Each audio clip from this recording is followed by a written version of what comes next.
What movie should I do for my first review? It's gotta be something iconic. Something that everyone knows.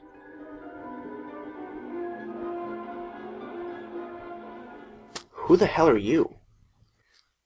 I'm the Good Witch. You don't seem that good. Yeah, well, this is real life, not a movie. What do you have in the bag? Oh, this is nothing. It's just, my magic potion. Okay, well, what are you here for? I came to suggest a movie for you to review. What do you got?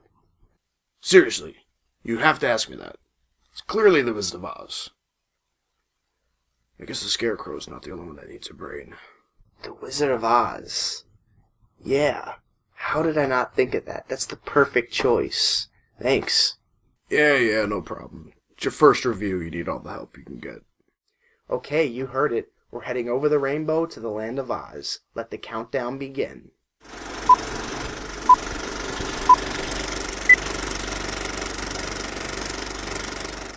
Hey guys, Shawn here from the Everyday Aficionados, and of course, we're taking a look at The Wizard of Oz.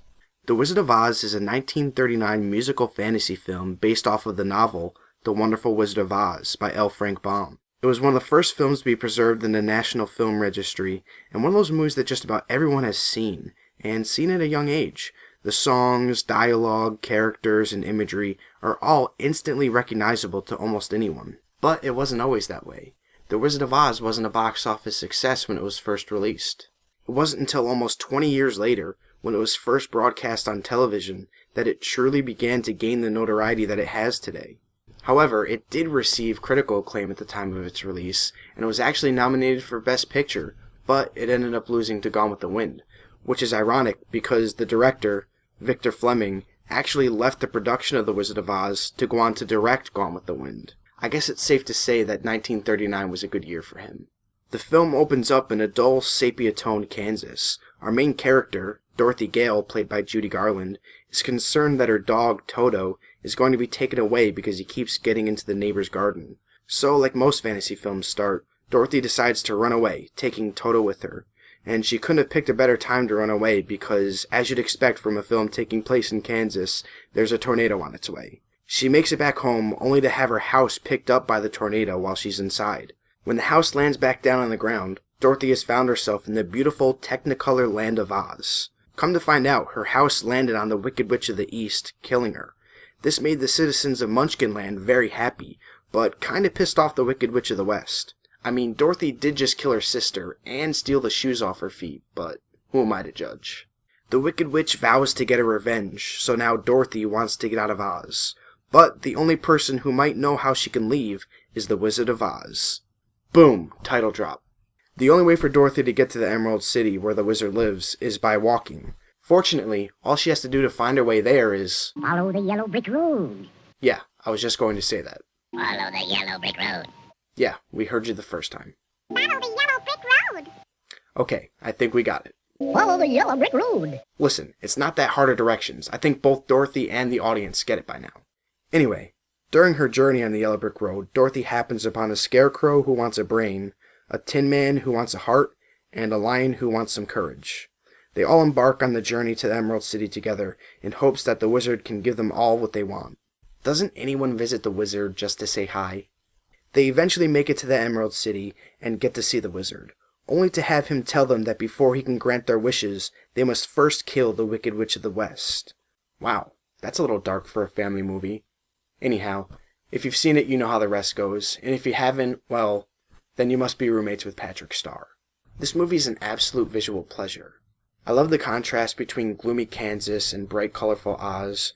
The sets and matte paintings are pieces of art to be marveled at. The makeup and costume designs are spot on and still hold up. The characters themselves are lovable and flamboyant, which adds to the fantasy aspect of the movie.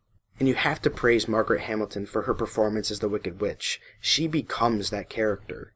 When people think of what a witch looks and sounds like, they think of Margaret Hamilton's portrayal of the Wicked Witch, unlike some other portrayals of the same character. It sickens me.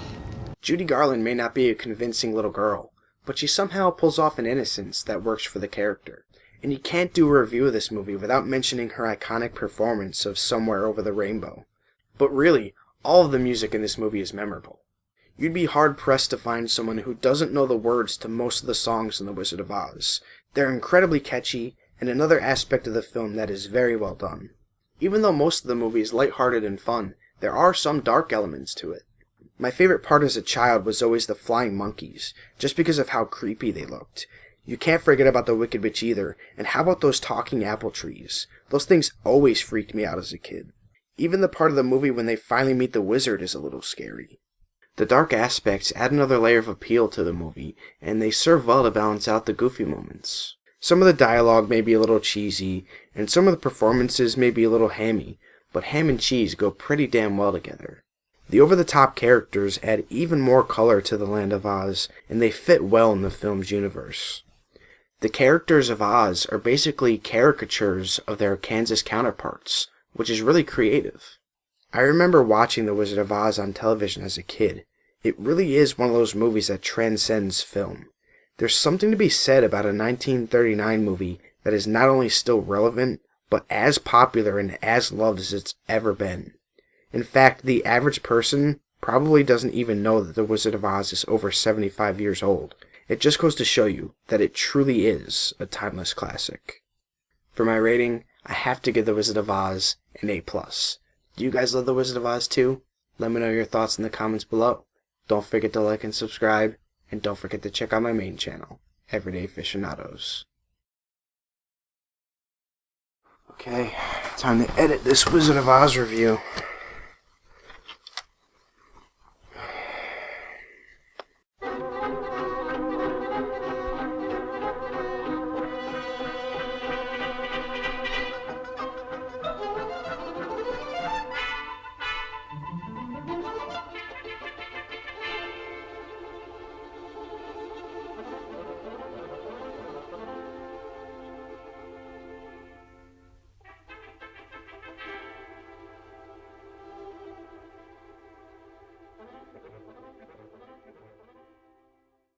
Okay, finally done.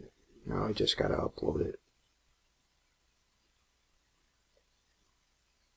90 minutes? Are you kidding me? Oh, that's so ridiculous.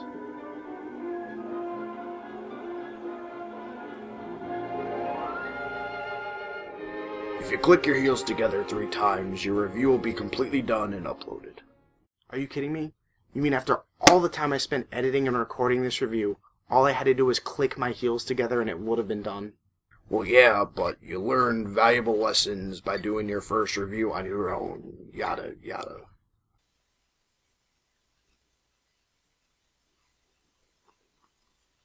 I'll be right back. You cursed brat! Look what you've done! I'm melting! Melting! Oh, what a world! What a world! Well, I guess he wasn't a good witch after all. I'm Aficionado Shawn, and this review's officially over. Somewhere over the rainbow, way up high,